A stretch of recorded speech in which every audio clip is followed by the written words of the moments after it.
And this is my Chevrolet G30 1995. It's got the throwback 70s grill, as you can see, 80s bumperettes.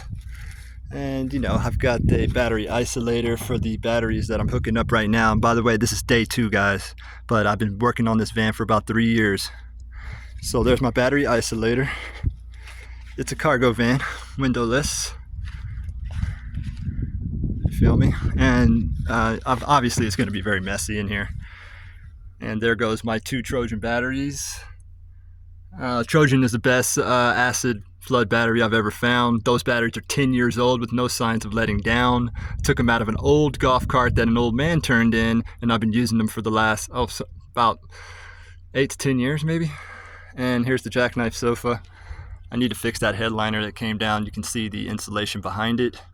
All these lights work off of that battery. Radio works off of the battery. Everything is anything from the, and there's the battery indicator there showing green, meaning that I do have a charged battery back there. Look, there's my switch panels and everything else. So this is my setup right now, guys. It's you know, I'm trying to make it work. So like I said, this is day 2. Pray for me. You know what I'm saying? This is crazy. So totally unexpected, but peace out.